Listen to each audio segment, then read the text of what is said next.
Mark from the Belfast Bapcast. How are you, my friend?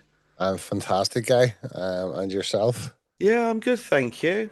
It makes a nice change, doesn't it, me interviewing you? Yeah, I think I've interviewed you now 5 times. So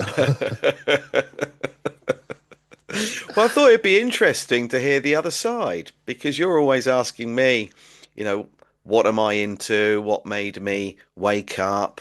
How did it all begin? But not only that, you're doing some pretty amazing work over there, and also with yourself. So I thought yeah, it'd be interesting to share that with everyone. So question number one has to be, when did you wake up, or were you born awake? I would honestly say I was born awake, not in the cinematic sense, but I always questioned everything. I was never happy with just being told what to do. Let's put it that way.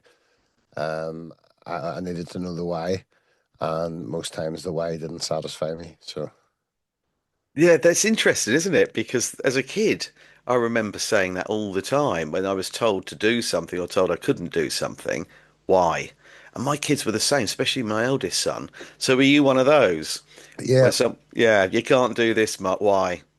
and I think to be honest, like you said, your kids done it there. Like that's I would be happy to see that in my children, and I do see that in my daughter. So most kids fear it because it's like rebellion, but it's not rebellion. It's curiosity, and once you kill Hmm. that, you sort of kill the child's sort of innocence, don't you? You know. Yeah, I totally agree. I think that's what school does, though, doesn't it? You can no longer imagine or ask questions. You've got to just regurgitate whatever they tell you, and that's how you're deemed to be good or bad in the education system, isn't it? Can you regurgitate this verbatim or not? It doesn't even matter if you understand what they're telling you, as long as you can just repeat it. Yeah, and it doesn't. I mean, it requires a strength of character to remain curious throughout the school system as well. To which will lead you to be labelled as could do better, has potential, but is disruptive, or the usual nonsense that you get on your school report cards. I bet that if you put my school report, yours, and the other people that we talk to together, they would all read very similar. I imagine so, yeah. So what was your first conspiracy theory that you started to look into? Kennedy assassination, because we done it for year five, which would be 15, 16 years old, for coursework for our GCSEs. And you had to do a discursive essay on it. So obviously for, against, and then your conclusion. So I obviously concluded that it was mind blowing that anybody believed the magic bullet for a start, and how it was preposterous to pull the shot off also. And then I listed another load of discrepancies on my history teacher at the time, who was a fantastic teacher. Was not going to submit the coursework. He was that angry with my conclusions. Th- um, Did you did you point the finger at anyone? Deep I, state or no, no, no. I just concluded that I didn't believe the official story, but that deeply triggered him, and he was demanding that I redo it, and I demanded no, and demanded that it was submitted because it was done exactly under the premise it was asked for, and it was submitted, and I ended up getting a B. So well, we'll take that, won't we? we'll take that as right. But you know, like everything about school is at every sort of turn to make you submit to authority, and that unfortunately was never in me. So Who do you think assassinated him? um, I think the small hats have a lot to answer for, because Kennedy's a very fascinating character in general. If you look up the guy that he used to have living in with him, Jack somebody, uh, like there's rumors that he was homosexual, and like there's pictures you can find of him hand in hand wearing similar short shorts with his best friend. Um, both of them sitting like on their honkers, stroking a dog, like just all these very precarious poses with him and his so-called best friend that was his live-in best friend.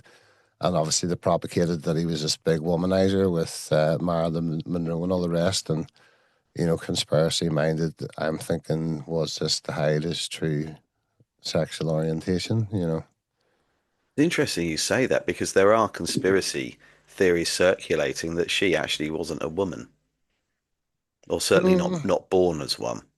I could believe it. I could well believe it. I mean, nothing's out of the No. realms of possibility, especially in Hollywood. Mm. So what else? What did you move on to next? What else got you intrigued? So then, obviously, well, I was just mad on drugs between school and 9/11, and then 9/11 happened, and that really just was like, hold on, what's going on here? I didn't believe the story from the get go. I was I was just baffled by what like it looked like a cinematic production that we were watching. Um, I, I I haven't settled in any of the plane or no plane camps, or I don't have a conclusive theory on it. I just know that what we watched was clearly staged, clearly allowed to happen, and from it we have entered a more tyrannical and a more controlled world. I mean, we're frisked within an inch of our lives going through an airport, yet you can get over here in a kayak with no passport and get a free house. You know, Yeah. it doesn't really add up, does it? No, it doesn't. Unless you look, I mean, I've looked quite deeply into the people that are coming over here in the dinghies, and I do believe some of the information that's been shared with me to be true, or more likely to be the case than not. And that is that they are all military serving age. They're all young men. You don't see children or older people, and they don't look like they've come from somewhere war torn, that they're fleeing anything. I I think that they're being trained. I think they're Mm. being brought over here intentionally, and that they're being trained up, and that they will form some kind of army or policing force to Is there no women in these countries? That's what baffles me as well. exactly why, which is why it doesn't stack up for it being, refugees fleeing. It doesn't stack up. They're all the same age. And I'm not one of the guys that are out on the street protesting or aggressive about it. I mean, I see it for what it is. It's social engineering, and you know, I had Mark Devlin on a couple of weeks back, and he said exactly the same as yourself. I fully align with that assessment that they are being trained, and whenever the British Army won't turn their guns on their own people, they will be activated. Absolutely. Absolutely right. Yeah. I mean, and obviously where you are, you've grown up experiencing what the British Empire, if you like, is capable of doing against the people it classes as its subjects and loyal, citizens. Well, They'll Northern happily. Ireland was the best war Britain ever fought against itself. I mean, the highest level of IRA was infiltrated by British intelligence, so all operational control was Britain against Britain. It was a complete and utter farce, the entire war. I mean, even the peace process itself was done the Good Friday Agreement, the symbology of it on Good Friday, and then the releasing of the prisoners, the releasing of Barabbas. It was a complete piss take. Once again, it's all inversion, like everything else on the world stage. Have you been watching the World Economic Forum at Davos? Have you paid much attention to that? I have honestly switched off from um, everything since about 2020, to be perfectly honest. You can get what's going on just through operating in the world. You know that, to be honest, I don't think that there's anything anymore. Not to sound completely hopeless, but I don't think there's going to be a gathering together of like minded people in a mass enough scale who are going to be able to uprise to change anything. So I don't get involved in, um, trying to change or be annoyed about these things, even because putting your emotions towards it is pointless and fruitless because we've no real say over the outcome. We've only say over how we react to the outcomes and how we sort of steward our family through them. You know, Yeah. Whether we decide to participate or not in whatever they introduce. correct. Yeah. Yeah, I Yeah. totally agree. Are there any conspiracy theories you're looking into at the moment or any rabbit holes you've jumped down? Largely, I have stopped jumping down any new rabbit holes. I'm sure you can gather from the last couple of times we spoke. I mean, I've went down every possible rabbit hole to the point where I almost think that the genre itself is set up to keep you going down a perpetual loop of rabbit holes so that you never draw any conclusions in your own life. I mean, a lot of the conspiracy minded folks are very misordered people. So they are looking for disorder outwardly to sort of allow them to remain disordered inside, if that makes sense. Um, and once you order your own life, not the conspiracies don't matter anymore. They can't have the same impact on you because it's like once you understand that there's pre-programming in movies, it doesn't mean you have to stop enjoying movies. It just means you're Mm. aware of it when it pops up. You know, Do you find yourself watching something and then pausing it and rewinding and yeah. I can't not. Mm. I'm like, was that Me- a subliminal? What was that? It's like you can't Yeah. not do it. It must be really frustrating. I mean, I fortunately, my wife's on the same page as me, but if you were watching a film with someone that wasn't, and you have to keep rewinding it or stopping it, and like I'll often grab a notebook and think, I need to write this down. I can't believe what I've just seen. That would drive somebody else nuts, It wouldn't it?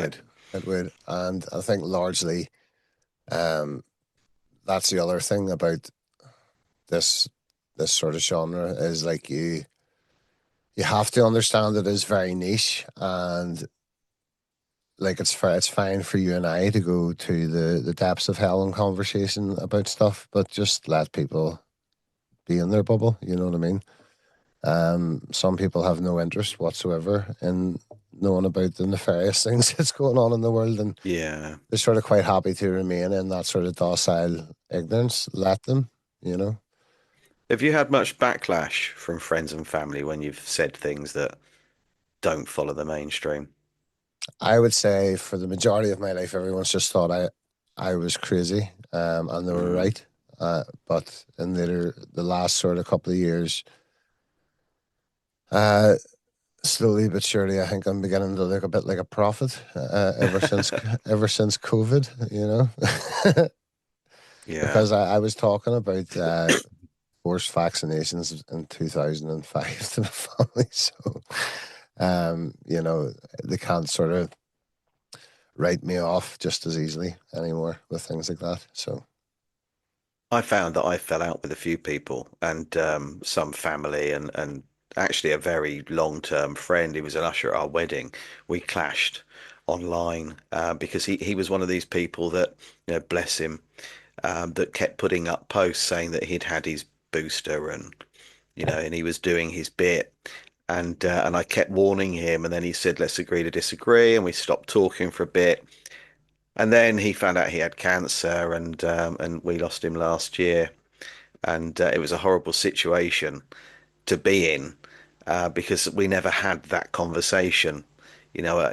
And I what I didn't want to do was say to him, "Do you think it might have been connected?" I yeah, didn't yeah. want to go there, but I often wondered if deep down he knew, but it was a conversation we couldn't Well, have. he will have known, but his cognitive dissonance will never have allowed his conscious mind to get there. You know what I mean? Yeah. I actually fell out with a best friend over COVID as well. Um, Northern Ireland, we have sort of very banter based relationships where everything is sort of taking the piss, you know. But Mm. um, I was very adamant, like I wasn't engaged in wearing masks. I wasn't engaged in any of the bullshit. So there was a couple of situations where I was like, uh, really the odd one out. So my mate's mother died over COVID, and I was asked to speak at her funeral. And he said, like, you're going to have to wear a mask. And I was like, as much as I respect you and I respect your mother, like, I'm not wearing. a mask. Like it's not happening. So I rocked up without a mask anyway. I was the only person in the entire place without a mask. And then the friend that I actually fell out with was joking with me, saying that he hopes that I was being forced to get vaccinated or lose my job. And I was like, that's not even funny. Like, why would you ever wish that upon somebody? And at the time, due to the way I was living, like I threatened violence against them, whatever. It never materialized, but I just couldn't believe the flippantness of why would you hope somebody is forced vaccinated or lose their job? It's pretty sick. Yeah, I agree. But I had somebody say to me that if because I refused, this was on Facebook, because I was refusing to wear the mask and take the vaccine, that I should be refused medical treatment should I get COVID and need to go on a respirator or whatever, a ventilator, what I can't remember exactly what it was called. But if I needed to be admitted, then they should refuse to treat me. And I thought, well, that's an interesting way to look at people who are involved in an accident, a car Probably a accident, Christian, perhaps. was it? Probably, but you think how many accidents are caused by people who lose concentration or are going a little bit over the speed limit? Or what about people that have become unwell due to their lifestyle, perhaps their diet? They might be eating the wrong things or too much. Or where do you draw the line with that? Do you say that my granddad who's in his 80s, who's now got problems with his breathing because he smoked, he should be refused medical treatment? I mean, where do you draw the line with that? And I had that conversation, and they just couldn't get past it. And I thought, well, you just can't make a blanket term like that, can you? And you shouldn't get any treatment at all if you get ill because you didn't take a jab. So I started telling people I was allergic to mercury, and the odd person, and because they were saying that there was mercury in there, they weren't hiding that particular metal. But a couple of people sort of caught me on it and said, "Well, isn't everyone allergic to mercury?" And I just said, "Exactly." Neurotoxin, yeah. Yeah, we're all allergic to things that poison us, aren't we? Yeah, it's funny that, and I think like for me, COVID very obviously from the get go was what I would say like a litmus test. It wasn't Hmm. the event. It was to test a couple of things. So it was to test the level of compliance within society, which was very high, as we've seen. And then what you touched upon there was the level of coldness in people. If you got the fear levels reached to such a high level where they made the vaccine a moral choice. Like if you think about it, why would you be afraid of somebody who's not vaccinated if you're vaccinated because you're now apparently protected? Yeah, I had that argument a few times with You people. know, Yeah. so what the test was run and the results have been collated and the results are in that society is ready to be ushered into a new world order and we will report on our neighbours. That was what Yes. that was for. So Yeah. Yeah, absolutely. And people were doing that, weren't they? yeah, very much so. And that was very much the rise of the Karen era. If you Yes. recall, that was sort of hand in hand. Mm. And like, I don't believe any of these social introductions are by chance. Like I think very much like if there's an event that's happened and there just so happens to be catchphrases ready to roll out and uh, you know, Facebook profile banners and stuff that are just ready to go. I think we might be in a psyop, folks, if that's the case. Yeah. Yeah, and a dummy run for something potentially a lot bigger. Oh, of course, of course. I was told by a virologist, a top virologist in Australia, that the reason we saw the footage of people in China collapsing on the streets was because that they had these particular people had all had the winter flu jab, and they cranked up 100 5G masks at the same time, and people were reacting to that, and it was that that caused them to collapse in the street, and that was the catalyst that then caused the whole world to think, hold on a minute, this is serious. We need to do something. So it was very cleverly done. And I don't know if it's happening there, but certainly here, I'm constantly hearing people saying that they are pushing even more than ever before to get your child jabbed with the winter flu vaccine. And that was unheard of a few years ago. It's something that you just considered was only really older people that would, roll up the sleeve and take because, they were worried about getting the flu and becoming seriously unwell and perhaps, you know. What worries me so much now, though, is everything is so demoralizing. So it's clear that the jab was extremely the wrong thing to do. It was like the results are in once again. The excess deaths, the myocarditis, etc. But yet they know we know that, and yet they still just push for like child vaccinations and stuff, and the NPCs go along and they do what's requested of them, and it's just so demoralizing. It's one I keep coming back to the same guy, but Yuri Bezmenov, the Soviet defector that spoke in the 1980s on that talk show, like we we are like fully demoralized at this point. If we are understanding that the government lies to us about everything, but yet when they still request something of us, we follow the directive without any question. There's something extremely broken within the community system and within the internal system. Yeah, and it's getting out of control now because we're even now. I mean, you've experienced this firsthand that we are in fear now of having the door kicked in because of what we've said online. And I think it was the last time I checked, 14,000 arrests in the UK so far for what I call naughty words, or It's hurty not even words. naughty words, it's naughty narratives. Mm, Um, yeah. if it's anything that doesn't fit the nice tidy wee box. And um, I mean, in regards to my own personal situation, I think that was 3 times in 1 month I was arrested for posts on Facebook, and they weren't incendiary, they weren't like calling for death or calling for people to rise up. It was like stuff like if you're born with a penis, you're a man. Like that was literally sort of premise of the stuff I was arrested for. But um, it is what it is. Even things like that at the time, I was very angry, very annoyed at the system, and like I mean this went on for ages. I got arrested the day after Boxing Day. They tried to arrest me again a few weeks ago. Like they torture me, but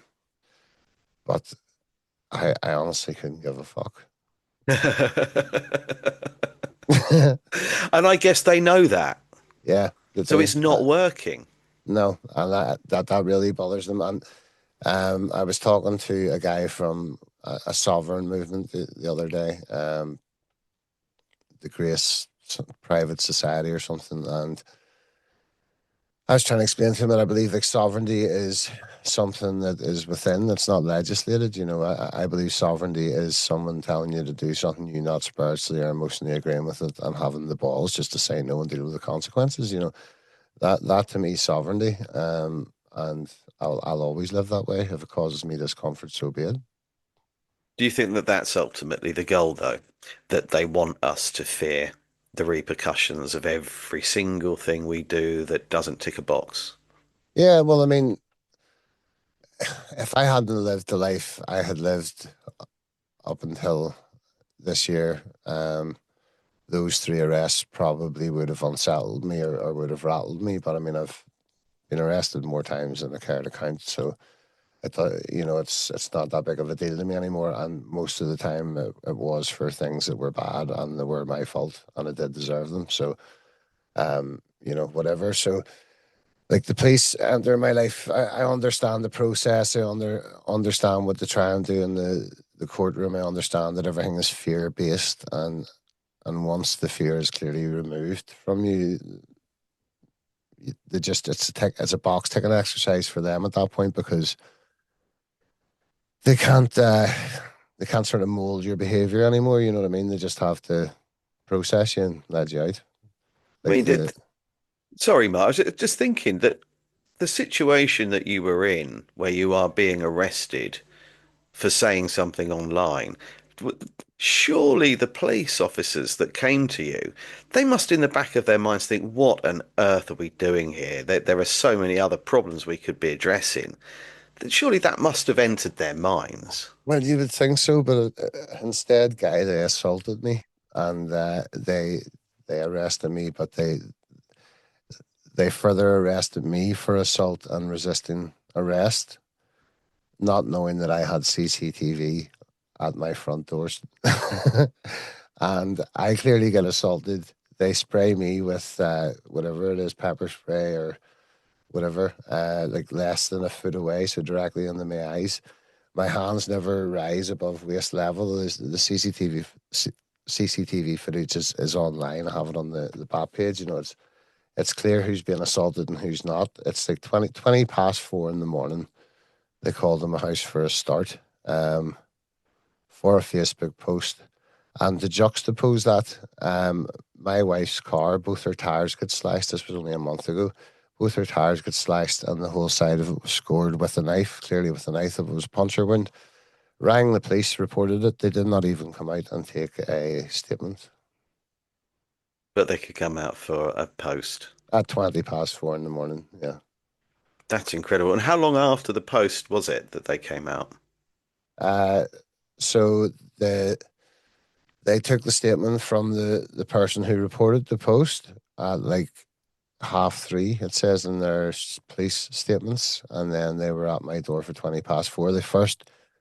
I was ready for them arriving because they first tried to arrest me at my place of work because we open at like 5:30, so I would normally be in there from 4. But the other guy was in, so he texted me to say the police have just been here to try and arrest you. So I was alerted to them coming, but still 20 past 4 is a bit extreme. Ridiculous, absolutely ridiculous, and the cost involved in that. And but I've had this conversation with somebody recently, and my first question would be, what haven't you attended to be able to come here to see me? What else could you be doing? How many crimes have been reported in the last 24 hours that haven't been actioned that are serious, where Yeah, of course. And someone's that been was hurt or one of three. So the first time that it happened, I was walking out the door to go to the shop, and it was very straightforward. They just were like, "Are you Mark Young?" And I was like, "Yes." Cuffs on in the back of the car. Second time they came to arrest me, I knew what I had done was not illegal. And the case was since thrown out by the public prosecution service. But they attempted to put my door up the hall, with their ram, because I opened the window and I was like, "Have you even watched the video that you're supposedly here to arrest me for?" And they were like, "No, we've been told to come and lift you." And I was like, "Well, I can assure you there's nothing illegal, so I ain't leaving this house." And they attempted to put the door up the hall to the point it was embarrassing. I've got very secure doors, so I just ended up letting them in the end because the glass of the door was coming in round and everything. It was ridiculous. And like once again, all on CCTV, their hands were in their pockets. They're relaxed. They knew there was no threat from me. So why are you giving me such aggression? You know what I mean? I don't know. Clearly, the authorities are there to scare you or try yeah. and scare you. And if that spell doesn't work, then yeah. So So where are you with all of this now? Is it still ongoing. concluded? Still Still ongoing. ongoing? So like every person, like legal person that I've shown like the CCTV footage to where I'm supposedly assaulting the cops, they're like, why is this going ahead? You know, like my legal team are actively looking forward to fighting it. It's ridiculous because the police officer hasn't even arrested me at this point. They've just said to me that they want the wee word. Can we come in? And I was like, no, there's three dogs loose in this house. You can't come in. I was like, I'll come out, but I'm going in to get a top on and secure the dogs. And I went to go into the house, and the policeman was like, you can't go anywhere, and tried to grab the hold of me. And I pushed his hand off me and was like, get the fuck.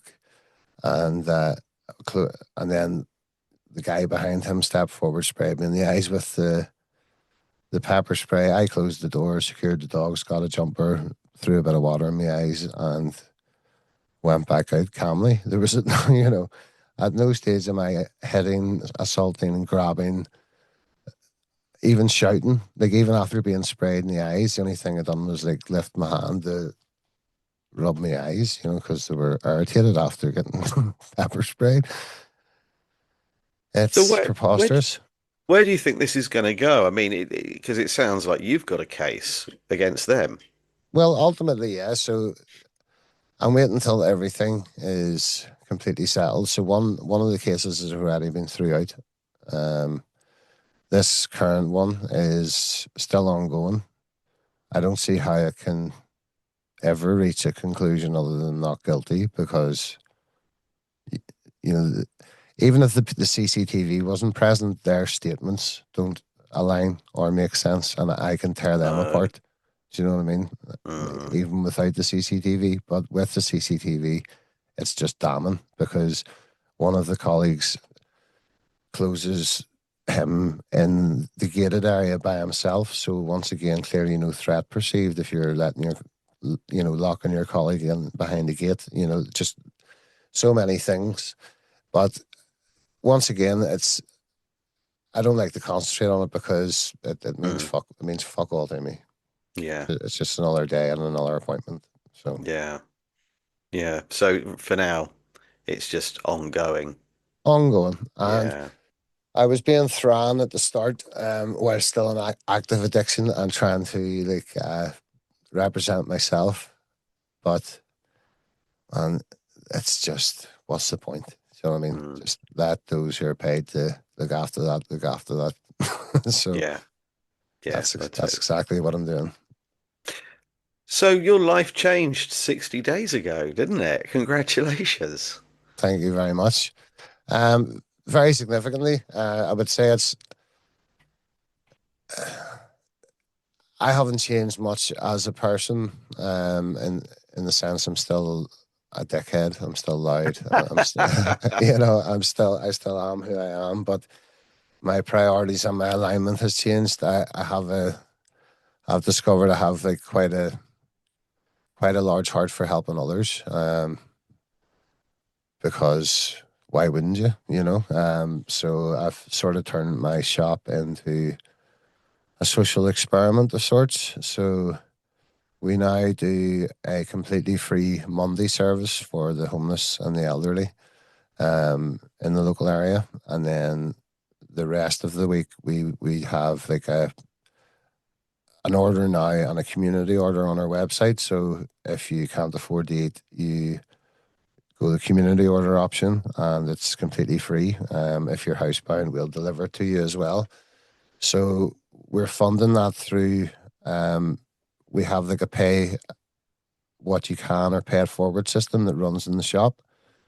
So I'm trying to like sort of reintroduce integrity in the area of the community that I can operate in, and that's why I'm not really worried about WEF or whatever. I'm trying to Yeah. do things on a localized basis because that's what I can actually affect. And it's been amazing to see the support that we've got, the amount of people who are ecstatic to have somewhere to act in integrity, just to be able to like round their £7 bop up to a tenner to know that it's going towards somebody who's not getting it. And it's it's been fantastic to know that we're feeding people that wouldn't normally get fed, and I've removed forms. I've removed justification from it. There's no forms, no fuss, no none of that.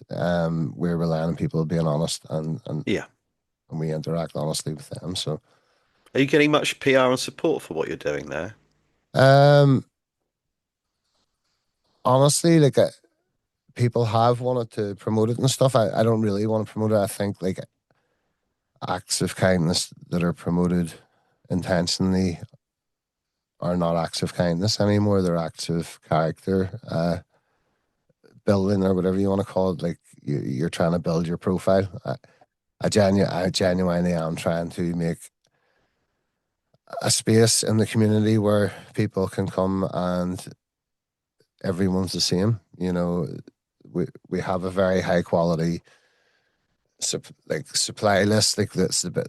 It's a very simple menu, but it's the best of bacon, it's the best of sausage, the best black pudding, best white pudding, and it's accessible to everyone, and that's important to me. And it's fantastic to watch it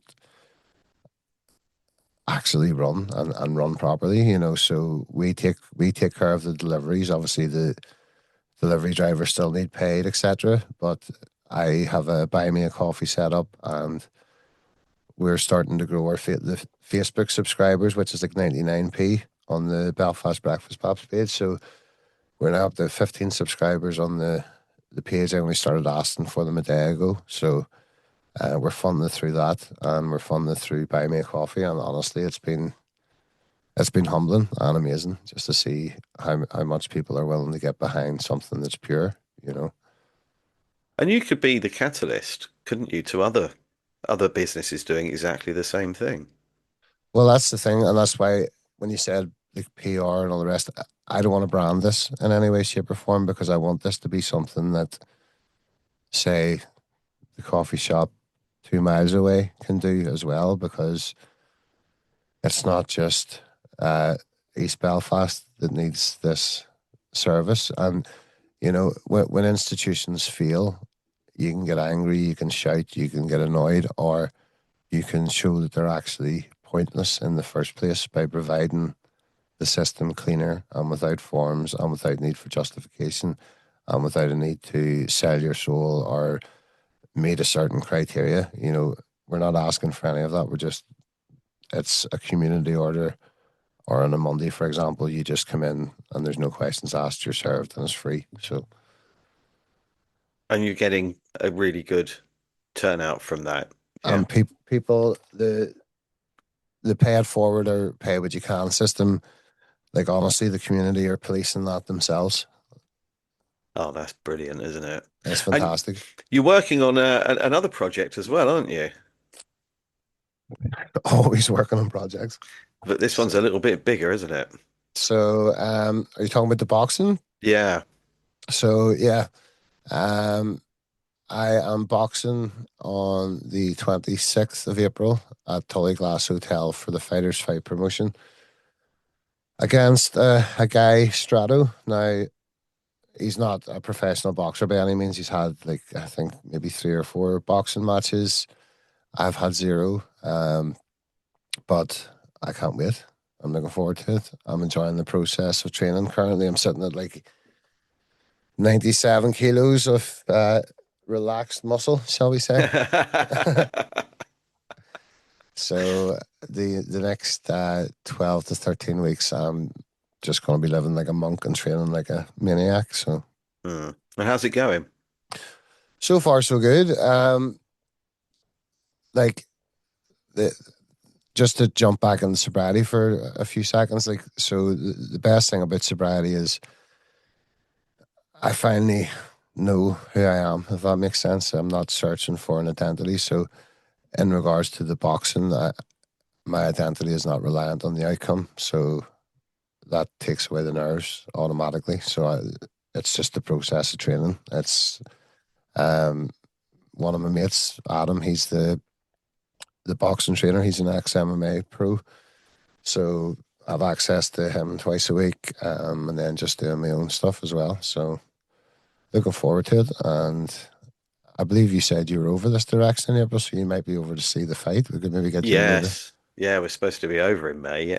April, sorry, yeah. Yeah, so it's 26th, which is a Sunday.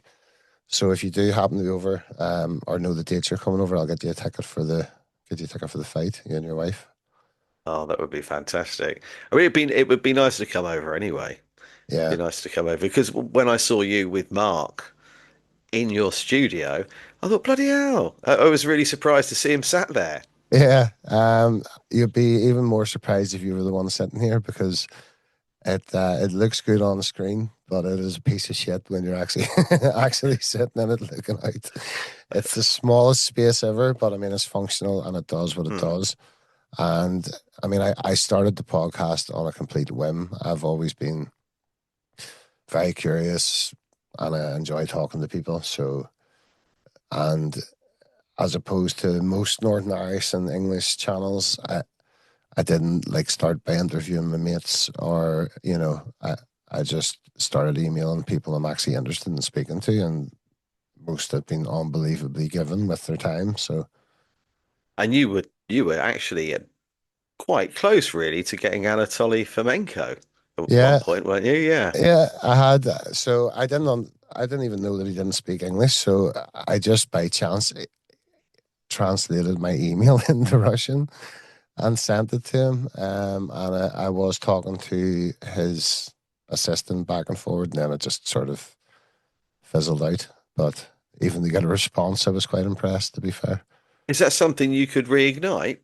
Yeah, I mean, the email's still sitting in the inbox. So I was actually thinking, I can't remember which one of your podcasts, or you were on a podcast the other day saying you would love to speak to Anatoly Fomenko. Mm, It may have been an old one I was watching, can't remember, but that sort of sparked it in my head going, flip, I must, try and get him back on. But I think it was higher side chats, because he then said that Greg said that he had also tried to set that up at one stage with an interpreter and stuff. It would be a lot of groundwork though, with yeah. And the the flow would be difficult, wouldn't it? It just wouldn't.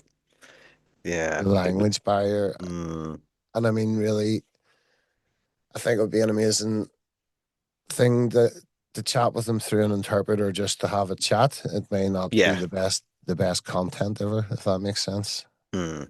You But I know, think a lot of people would be interested. You there just is a have to couple get of past interviews with that, them. wouldn't you? Yeah, there's a couple of interviews with them online, if you've seen them. Um, like there's a Russian podcast. Can't remember the name of the podcast, but it's translated to English. It's with Anatoly Fomenko. There's a couple of interviews I've seen with him. Very interesting guy, and also very typically what you would expect of an academic. Yeah.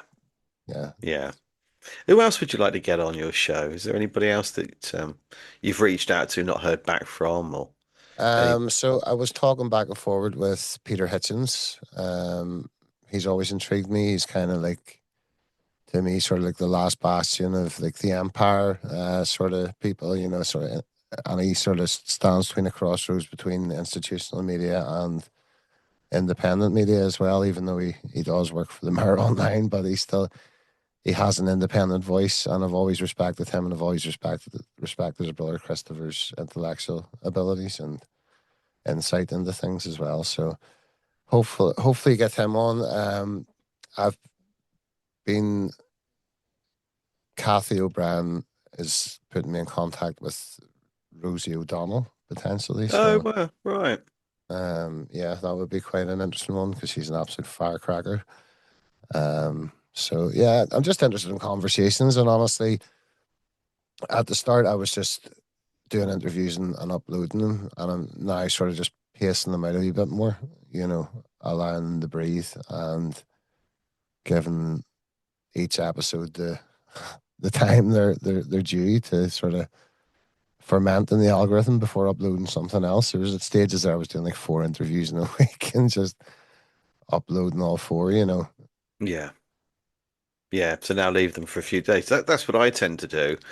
And space them out. Sometimes I have literally no one to come on, and other times, I have two or three within a couple of days, and I try and space them out by at least 4 days. Otherwise, they just don't get the traction, and people don't look at it because there's another new one. If they haven't been on YouTube for a few days, they might not necessarily look at the second. They might just go straight to the newest, and then Interestingly, I'm sure it's the same for you now as well, though. I'm starting to get contacted by people who want to come on. So I'm not necessarily having to send as many emails anymore. mm, There is people making contact to come on, have a conversation. So that's always a good sign that you're doing something right as well. yeah, I think so. Is this what you would like to do long term? Make the channel Um, big enough to actually finance itself. So, yeah, well, I would well, I have a very high output, so like I want to remain like making bacon bops.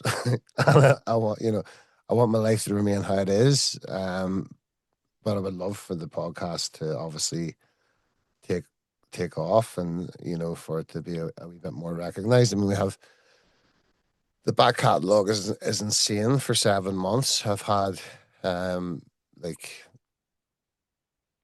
ridiculous guests. I've had Darren G, I've had uh Dan Severn, who was a UFC Hall of Famer, Matt Letitia, I've had Kevin Annett twice, I've had Martin Leidick, um Colin A. Ross is like the head trauma specialist, Kathy O'Brien. I've had Jesse's, like the back catalogue is insane. So like I believe once one episode sort of hits, the back catalogue should rise along with it. Yeah, yeah, absolutely. So what do you see coming this year? You got any predictions? Um, from a world point of view, so I wouldn't say in a year maybe, but I think on the horizon for the world is a financial crisis that's going to knock America off the sort of number one financial stage. That will be that void will be filled by China and Russia, which will scare the shit out of the evangelical right wing of America, who then will be primed and ready to accept the Antichrist. That's what I believe is incoming. If you want my honest answer, that is honestly what I believe is incoming. But what's incoming for the next year, personally, a boxing match, plenty of interviews, and hoping to feed as many people that need fed around the local area as possible, and just keep doing what I'm doing. Yeah, Yeah. So and here's a, not give a sorry, fuck Mark. about. Just gonna say, not really give a fuck about what the so-called ruling classes are doing, because to me Mm, they're vermin anyway. So whatever. yeah, I totally agree. And that's why I call them parasites, because that's what they are.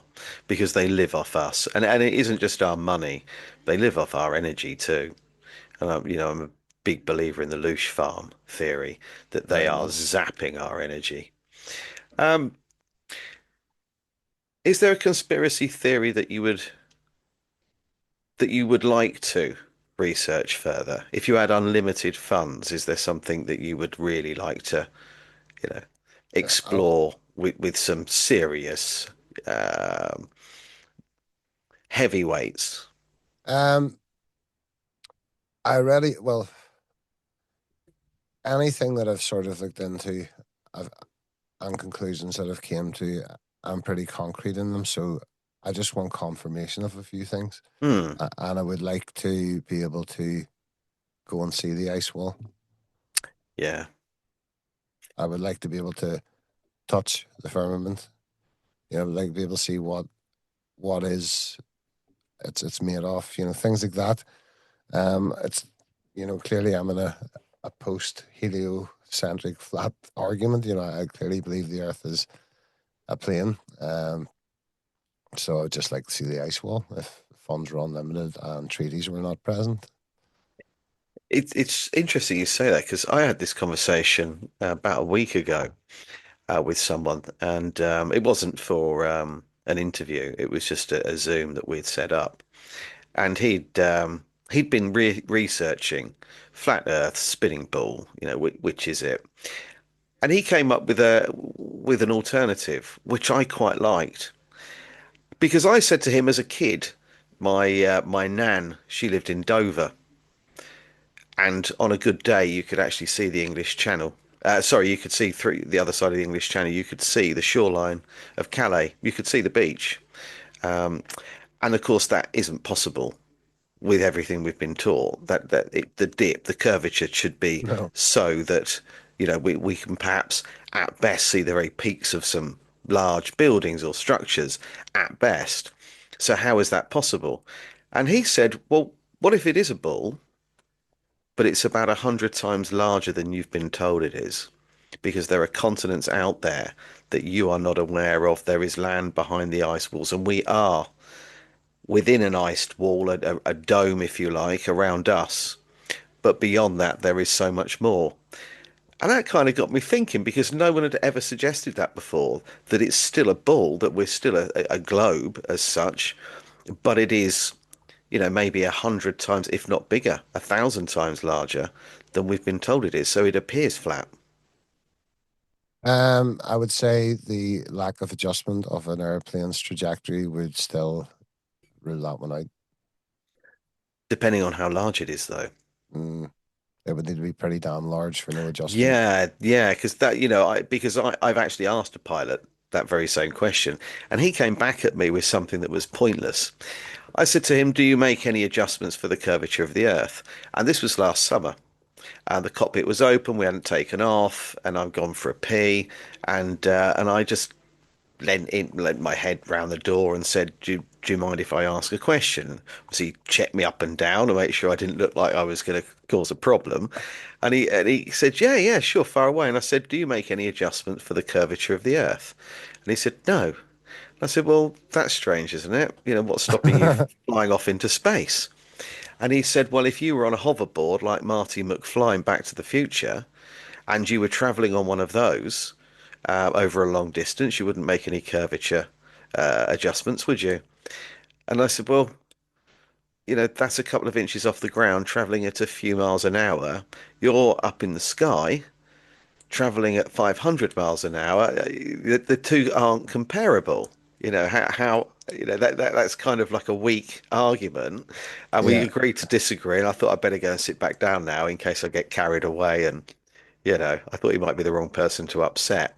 it's But another argument never really to get into if mm, somebody's not aligned because you're just going to be written off automatically as a complete nut job. mm, And what's the point? Why defend something against those who are never going to see it? yeah, that's like trying to wake somebody up that can't be woken. Yeah. Your time is better spent elsewhere. Never cast your pearls amongst swine, as they Oh, that's say. good. Yeah, I like that. That's very good. So here's a question for you that I used to ask people, but I've gotten out the habit. If you could bring somebody back from the dead, anyone, and you could truth serum them, and you've got them for an hour, who would you bring back? Um, that is a fantastic question.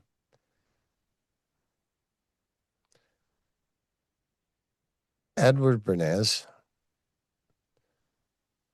because I would like to pick his mind on just how he managed to manipulate mass society to such a degree. He was like the first for sexualizing adverts and products, etc. And the nephew of Sigmund Freud, I would just be intrigued to have a conversation with the guy. Bloody hell, that's a good one. That's a really good one. Next question for you, Mark. Who sat at the top of the pyramid of power? Who is that? At the top? Who sits right at the top of the pyramid of power? Who's pulling all the strings or what? So on this planet, or sorry, on this plane, Difficult to get out of that, isn't it? yeah, Because we were taught to say that. It's very yeah. difficult. So ultimately, I believe that we are in a spiritual war of good and evil, and I believe at the top, the very top of the pyramid, is Satan, Lucifer, devil, whatever you want to call it. Beneath him are 13 families, 33 families, 300 families, and then the networks of secret societies. And then outside of this particular kingdom, then how we live our lives on this earth will dictate where we go in the next realm. So, What do you think happens when we do pass on then? Do you think we do go somewhere else? like I fully do believe the Bible, both Old and New Testament, and I know the problems with it. I know the issues with the King James Bible, and I accept them. I also think institutional Christianity stinks of shit, and I would never step through the door of a church. So I don't believe that you need to have an intermediary between yourself and your God, which is the God of the Bible for me. Jesus provided the pathway to the Father with his sacrifice on the cross, and every priest and every pastor and every minister largely that I've experienced that tries to come in between you and your faith is trying to direct you towards a certain belief or a certain doctrine or and when you explore the Bible with your own eyes and your own heart and with Christ guiding you, it's a very different book than when it's dictated to you and when you're just believing what you're told it says as opposed to reading what it actually says, you know. Yeah, that's an argument I've had with a few people that time and time again I'm confronted by people who are preaching from an instruction manual or an owner's handbook, if you like, that they've never read, and they go somewhere else and listen to somebody reading it to them, but they've never actually took the time to read it properly. And I think more importantly, to read between the lines. Yeah, and understand that it's maybe not all literal. Mm. Yeah, I totally agree. There are And some people that think that Jesus didn't actually die on the cross, but it was the death of his ego, and he was enlightened. well, once again, history and eyewitness accounts, over 600 of them, would argue against that historically, and eyewitnesses stand up in the court of law. So if there's 600 eyewitnesses saying that they seen the death and resurrection, I'm going to go with the fact that I do genuinely believe he died and was resurrected, as crazy as that sounds to the normal world.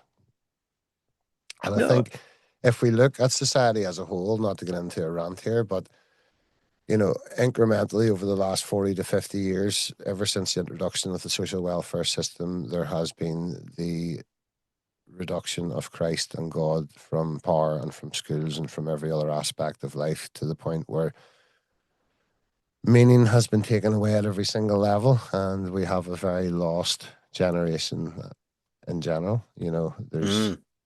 We're all believing that we're just specks of dust on a spinning ball that's going at so many thousand miles per hour around the sun infinitely in a galaxy. We're insignificant at that point. We're not created. There's no purpose to our lives, and you know everything about the modern setup removes God from the world and from our reality. Because if there was a God, how could all this suffering be happening? But unfortunately, folks, he was gracious enough to give us free will, so evil enters through free will because some people are not making nice choices, unfortunately, so bad shit happens, you know. Mm. Do you think that that's why we're seeing all of these problems? I mean, Bondi Beach would be an example, but we're seeing it more and more, aren't we? Where religion is being used as a kind of mechanism to cause violence. And obviously that's been happening for a very long time, but now it appears to be more controlled in these kind of like what appear to be fake situations, staged events. And I think with actually a purpose, and the purpose is for them to reach this pinnacle moment where they say, the problem with religion is it's causing a lot of bloodshed. It's causing the violence, the Bondi Beach, as I said a moment ago, all of these situations can't continue. We're going to have to stop ultimately the practice of any religion. And then they come out with the Tony Blair new One World Faith organization that he's been trying to push for a few years now as the solution perhaps to all of this.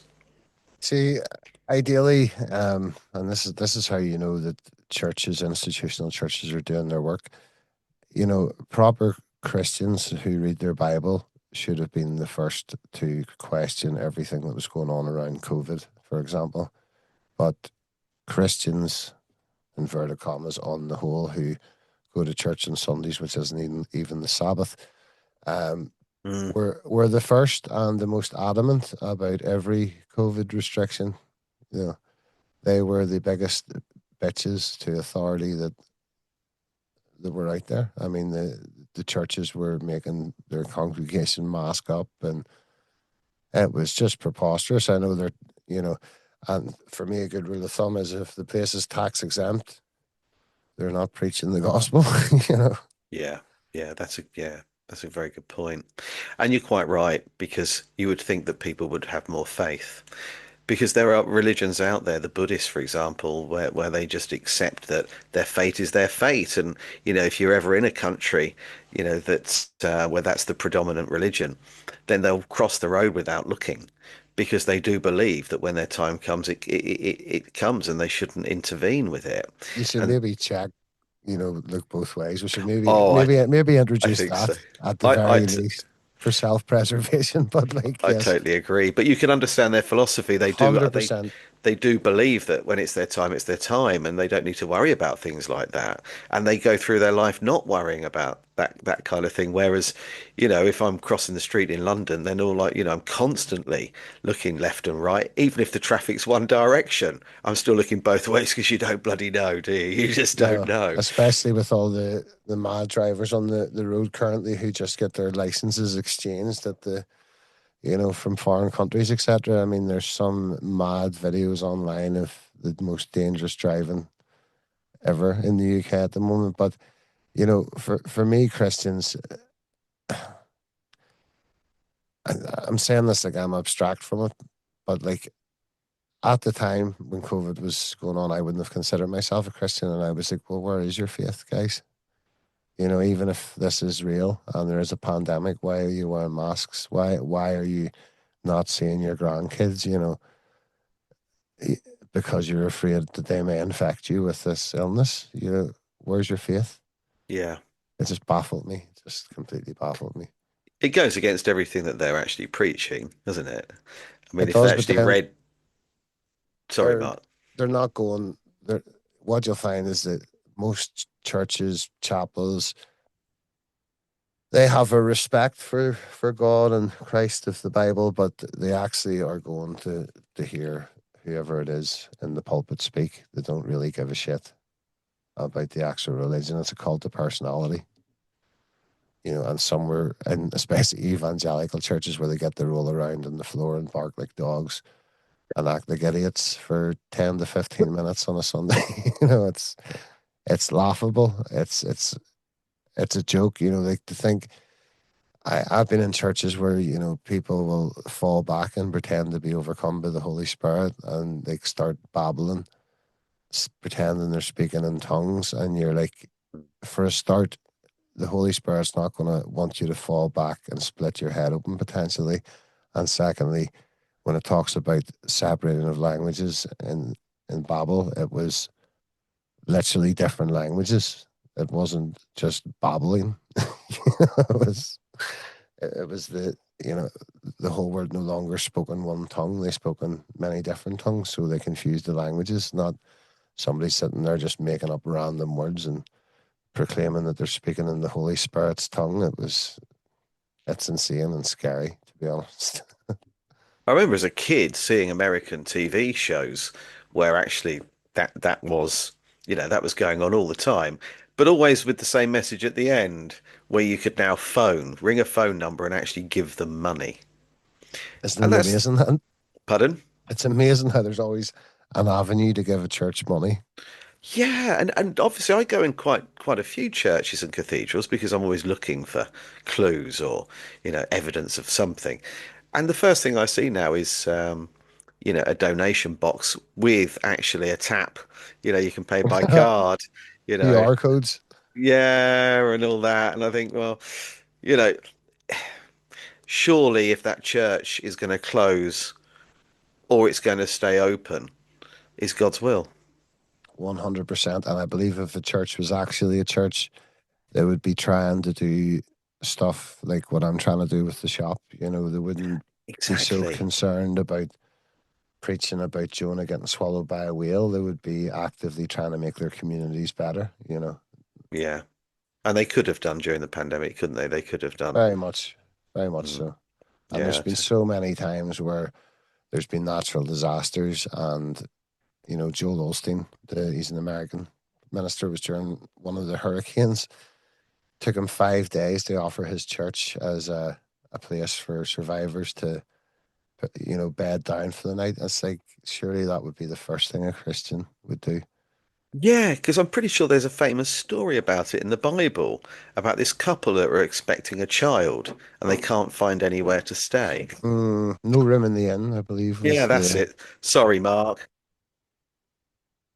Someone's banging on the door, no and the worries. little dog, our little dog Arthur's decided to get a bit pissed off about the whole thing. But with the whole Christian thing, with life in general, I now just really worry about keeping my own house in order. I don't Mm, allow outside sources to emotionally affect me. I don't go out offering people advice. I will certainly give someone my opinion if asked for it. mm. But I'm just honestly operating on the premise of trying to affect the sphere that I can influence, and anything outside of that is fuck all to do with me. So, So where is your calf? Where is so it? it's on the Woodstock Road in Belfast, just like 5 minutes outside the city centre. So Um, people need to come, if anyone's watching this from over there, they need to come and, you get know, yourself pay it a forward. nice breakfast, Bob, and Um, so the if you want to pay it forward for somebody who can't eat, it's just buymeacoffee.com/, the Belfast Bapcast. That's it. But honestly, it's been good for the soul to see that the juxtaposed to 2020. So in 2020 broke me thinking, oh my God, everybody's a drone. But Mm. doing this and seeing how willing everybody is to step into integrity and to help their fellow person. And the reason I done it in January is because everybody's happy to give in December. You know what I mean? Everybody's in the giving spirit. Everyone's broke in January, so you get to see the true nature of people in January, and it's normally get a fucking job, mate. Whereas I have, you know, created a space where people are able to make a couple of pounds feel like it's doing something. You know, that couple of pounds is getting somebody a cup of coffee. It's getting somebody half a bap or whatever. So it's been good. So it's restored my faith a little bit, and Is it? it has on a Mm. like if you give people the option to act in integrity, they normally will choose the right option. Um, it's only when someone's life has got so noisy and so burdensome with whatever they've allowed to bog them down is when they start making negative choices or nefarious choices, and a lot of people use trauma as a permission slip in life. It's awful that something has happened to you, but really it doesn't excuse behavior. It gives you uh, maybe a reason as to why you've acted a certain way, but you're still responsible for your actions, regardless of whatever trauma you've undertaken. And that is coming from somebody who lived their life as constantly using trauma as a permission slip for 39 years. So I only woke up at 40 and understood that the stories don't work any longer. You have to act in integrity, irrespective of what happened to you as a kid or not. Yeah, I do agree with you. It's something that my wife and I talk about quite a bit because yeah, my dad was strict, really, really strict, and my mum was a little bit distant. I think she had to live with my dad. And my dad was brought up, at a boarding school, and his stepdad was really strict. He was a commander in the Royal Navy, and I think he had a bit of a hard time there. And so in turn, I got a hard time, and to the point where I was scared to death of him. And he used to work away a lot. And if my mum got a phone call from him to say that he'd missed the flight or he was delayed somewhere and he couldn't get back, she would come and find me and my brother, and she'd be so excited. She'd say, "You never guess what? Your dad's not coming home tonight." And sometimes they'd row all the time, but sometimes if they were rowing in the morning early before he left for work, as he walked out the door, she would used to say, "I hope you die in a car crash," Wow. as he went out the door. And it was an unpleasant place to be. And A really unpleasant That's going to place. have its residual effects, obviously. Yeah, yeah, it's certainly, I can remember it clearly. I can actually see it right now. I can actually see where she was when she said it. I can see the staircase, the front door, where my bedroom, I can see it all. And, I said to my wife that you don't have to carry this on. It's a cycle. He treated us how he was treated. Children should be seen and not heard. And he come out with the most bizarre things that they did in the 70s. I would say to him, you know, for my birthday, could I get a new bike? And he'd say, I'll bike your backside in a minute, or I'll make you laugh on the other side of your face. I'll give And you you sort something to cry about. yeah, and all this, and but my favourite was I'll make you laugh on the other side of your face because I'm thinking, how does that work? If you actually think about that for a moment, like Yeah. it's not, is that possible? I'd like to see it. But, so I decided to do the complete reverse with my kids, and we didn't care if they had their elbows on the table. The only thing we didn't let them do was have their phone out at the dinner table. And as a direct result, I hardly speak to my dad. Hardly speak to him. I don't know when the last time I actually spoke to him on the phone was, but it must be over 10 years ago. We WhatsApp occasionally. And, my kids speak to me all the time.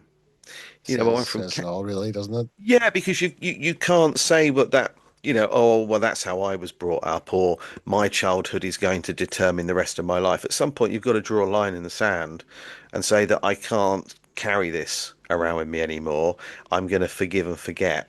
And forgiving people for their actions, even how they've treated you, is a weight off your shoulders. It's powerful because, like, my childhood, whenever I tell people, it sounds extreme. It's like, so I was given up for adoption. I was fostered for 6 weeks and then adopted by a Christian family.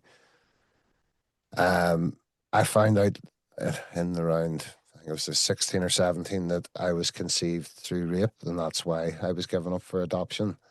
I met my real mother twice and pretty much got rejected again twice by her as well. Um, well, she talked to me, but pretty much ghosted me, and I realized that I was the one that was always sending the first message, if you understand. So, but I'm able to look beyond that and see that obviously the conception, I trigger a lot of trauma for the woman, so I can't hold any hatred towards her. It is what it is. That situation I used for many years as my permission slip to be an asshole in relationships, in life, and everything. And in reality, it was just what happened. It's just how I came here. It's nothing to be angry about. It's not anything I had control over and not anything I could have affected. So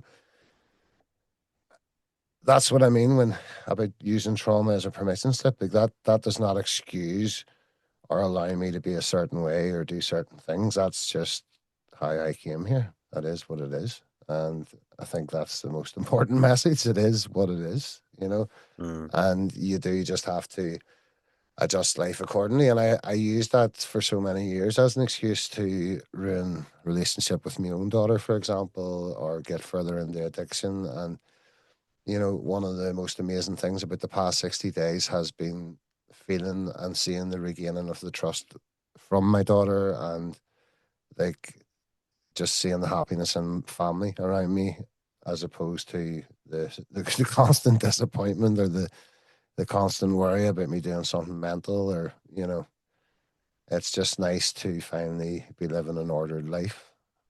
How old is she? My daughter's 18, so very, very smart, very switched on, and questions everything also, and lets me away with nothing, and rightly so. And that's her in the background here. So beautiful girl. Clearly got her mother's looks. I was going to say that, Mark, but I thought, Yeah, no, no, I wouldn't make a very I pretty woman. So thankfully she got her mother's looks, but she's a fantastic girl. For many years I said, and her mother did alienate me in the relationship, and probably rightly so, because I was a junkie and she was trying to protect her daughter, and for many years I would have, you know, played the victim, like, oh, I'm not being allowed to see my daughter, and who would let a junkie see their child? Mm, You know what I mean? She was protecting her, and I'm now in a strange way thankful that she did, and I'm also eternally thankful that my daughter is adult enough and graceful enough to even give me a chance to, build back trust with her. So that's yeah. been the most amazing part of the past 60 days for me, is just starting to slowly interact with her, and feel a bit of a relationship starting again. And it's been great. That's fantastic. So the future's looking bright. The future is looking bright. So even if it's not on a world stage, it's looking bright locally. So That's like you said earlier on, the only thing we can really concentrate on, isn't it? Because we can't alter what they're going to try and do. We can not participate, but we can't stop their desire to kind of trash our lives and make us, suffer, which yeah, they I think appear to get it's incredible pleasure from. it's important to be aware of it.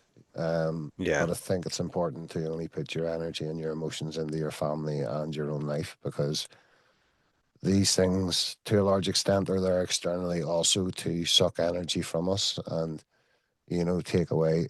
How many of the world is numbing on a daily basis and not present in their Mm, house with their kids or not present with their wives?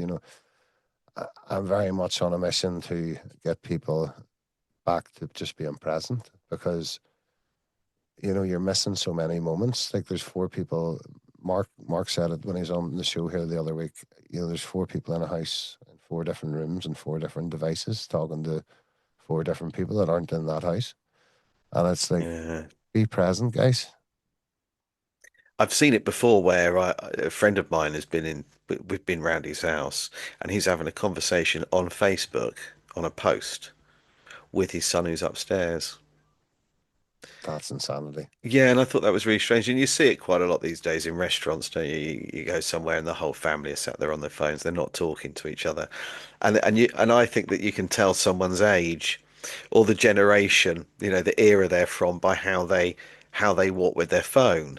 And you've got us where the phone is down on the ground and you're looking down like that and you're looking up and then you've got the generation now where it's here and they have to look round it, to see the ones that are most likely to get bloody hit by a car crossing the road because And there's they're no excuse. There's no excuse for it, because, like, I run, I think, like four different pages, and like the Belfast Breakfast Pub page is very active, but I don't have to be on the phone all the time to maintain that. And I'm interacting with comments, I'm interacting, with everything. But, like, it's like anything in life, you allot time to it. So, like, I'll take an hour where I'll reply to, like, whatever amount of comments, and then, like, just leave it alone.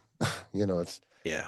It doesn't have to become you. And, like, in the last 60 days of sobriety, I've gained something like 9,000 followers on the BAP page, because I've been, like, posting the journey daily on the page. So if and that's been another very encouraging thing. Like, so many people along the way have been sending messages, like they're on their day one, their day threes, their day fives, and it's just been class to see that, you know my efforts are helping others also. So yeah. Hmm.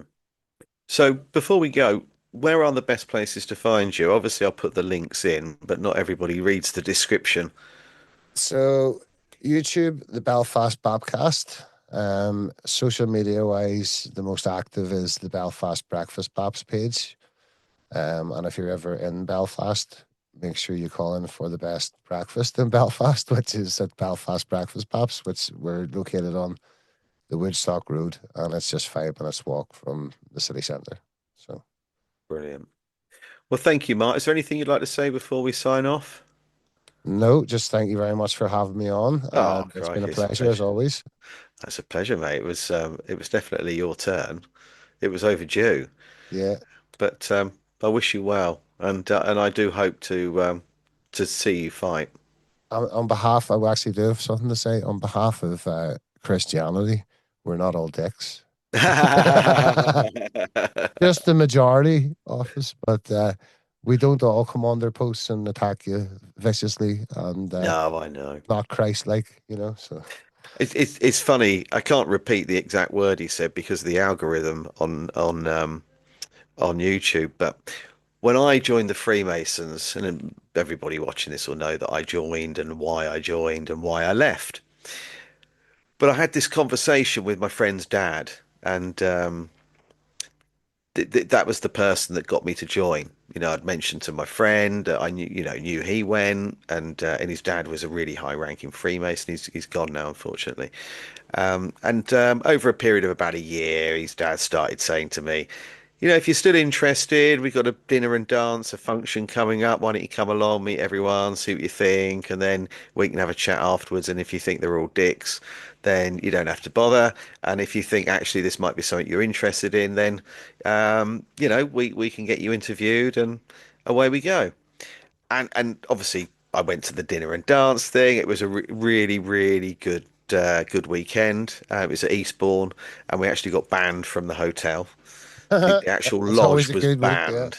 banned. Yeah, so we had pea shooters that fired these crunched up pieces of paper balls, crunched up paper balls, and everyone was just firing them everywhere. And some lad that's quite high ranking in Scotland Yard, someone got his shoes, stuffed salad in one of them, and the other one got thrown in the sea. And then the door came off the toilet, and we made a mess in there. Bunch of Anyway, dicks. fast forward my interview, and they welcome me and they tell me what date I'm going to be initiated. And on the way home, my friend's dad said to me, you know, it won't change your life or you as a person putting that apron on. If you're a CUNT before you put it on, you'll just be a CUNT afterwards with an apron. And it is true, isn't it? Because we label people.